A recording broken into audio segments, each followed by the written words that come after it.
यो मेरो लाइफ। भाग्यमा जे लेखा हुन्छ त्यही हुन्छ रे। अनि मेरो भाग्य फ्लाइटको 3 दिन अगाडि नी क्रैक, 4 महिना जबलेस, 1 महिनामा 8वटा कामबाट निकाल्यो, 2 महिनामा 4वटा कोठा चेन्ज, 3 जना दाइ जस्तो साथी बोल्नै छोड्यो। अनि पैसा कसैले मलाई उठ्नलाई सहयोग गर्छ भन्ने आश पनि छैन। सो अब के गर्ने? फेरि प्रयास गर्ने बाहेक मसँग अरू केही अप्सनै थिएन। सो फेरि फेरि फेरि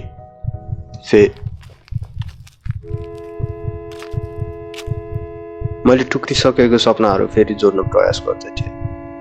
काम जानलाई किनेको स्कुटर पनि जलाइदियो, फेरि किने चोरिदियो।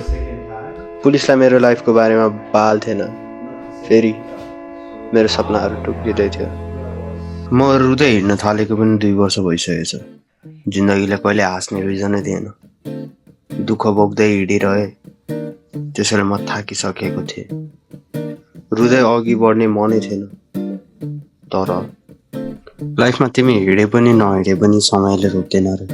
तर म संसारलाई दोष अनि भगवानलाई भिख माग्दै थिएँ। जति चढे पनि एउटै ठाउँमा अड्के जस्तो लाग्दै थियो। तर चढ्नु बाहेक मसँग अप्सन पनि थिएन। नेपाल फर्क्यौँ, के लिएर फर्क्यौँ? यहीँ बसौँ, के को लागि बसौँ? कसैले मलाई पैसा दिएर भोलि नै मेरो सपनाहरू पुरा गर्ने थिएन।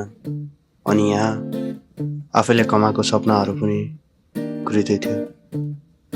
पिआर बनाउँछु, आफूले माया गरेको मान्छेहरूलाई सहयोग गर्छु भन्दा भन्दै मलाई नै सहयोग चाहिरहेको रहेछ। तर यहाँ तिमीले लाख दिएर सहयोग गरेको मान्छेले नि तिमीलाई गाह्रो पर्दा 1000 दिन सक्दैन। सो भाग्यमा के लेखेको छ त? अझै एक दिन भन्दै म हिँडिरहेको छु। भाग्यमा जे लेखेको छ त्यही हुन्छ भने। के चाहिँ लेखेको छ त मेरो भाग्यमा? एकचोटि भयो भने हेर्न ल। म अझै एक दिन हिँडिरहेको छु।